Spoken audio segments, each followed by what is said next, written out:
Hello everyone, my name's Richard Watson and this is Anglais the Easy Way. Today I'd like to talk about a particular grammatical structure, and I'm going to talk about it in the context of a song by Willie Nelson. The song is Always on My Mind. You might know the Elvis Presley version just as well.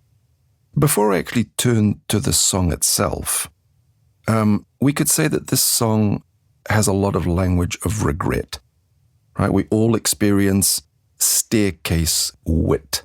And I'm sure you don't know what that means. Wit is when you think of something clever, but you think of it after the conversation when you're walking down the stairs. Staircase wit, right? You think of the perfect thing to say, but 10 minutes too late. In English, when we express these missed opportunities, we use past modals. So it's the modal plus have plus the past participle. Remember, the past participle is the third column. Go, went, gone. See, saw, seen. It's the third column. So this structure is kind of a triple threat for users. It's complex grammar, it's difficult pronunciation, and it's high emotional weight. It's heavy for emotions. So we're going to use Willie Nelson's Always on My Mind as a masterclass in this structure. It provides repeated examples of how you use these sentences and how you actually get them into your mouth and out of your brain.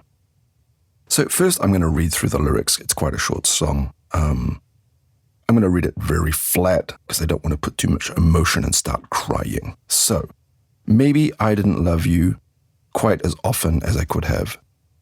Maybe I didn't treat you quite as good as I should have. If I made you feel second best, girl, I'm sorry, I was blind.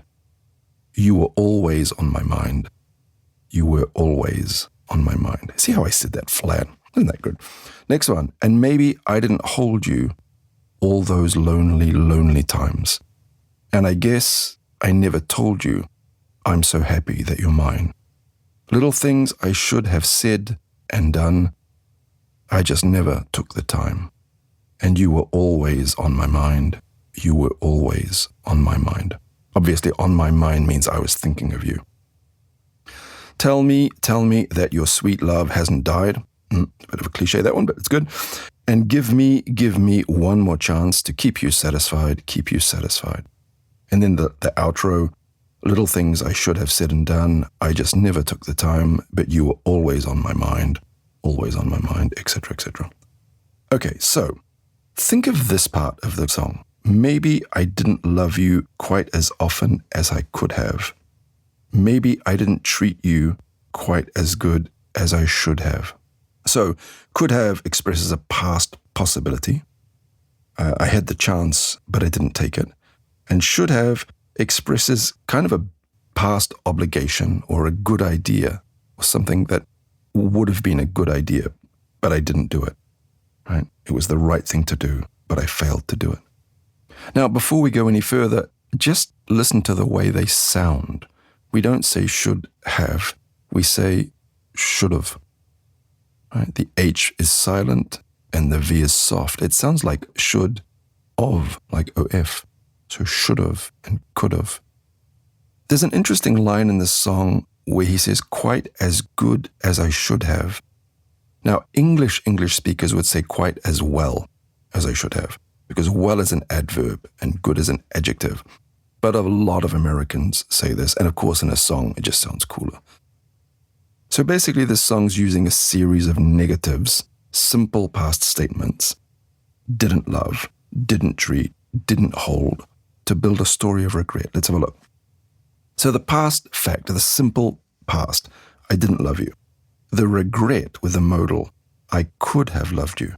It moves it from a fact to a possibility. I didn't treat you becomes I should have treated you, from a fact to an obligation. And I never took the time, little things I should have done, which is the gap between the action and the intention. Here are a few examples of other ways we can use those same structures. For example, for work, I should have finished that report yesterday. I'll say it a bit faster. I should have finished that report yesterday. In a social situation, I could have gone to the party, but I was too tired. It means it was a possibility, but I didn't. In terms of language, I should have practiced my English this morning. That terrible regret. For travel, we could have taken the train, but we chose to go by car. And in your life, I should have told her how I felt. Okay, these are talking about possibilities in the past or regrets in the past. So be careful that you don't fall into the kind of perfectionist trap, right? Willie Nelson sings, "Little things I should have said and done. I just never took the time." Now, in language learning, we often say, I should have done this, or I should have done that, or I should have worked more. And it kind of leads to guilt, right? Or you could say, I should have known that word. So reframe that. Regret is a stationary emotion. Use should have as a map, not a punishment.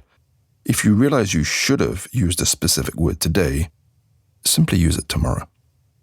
So here's your action plan. Do a daily audit. At the end of the day, identify one thing you could have done better. Then, verbal drill. Say it out loud using the structure, I should have, plus the past participle.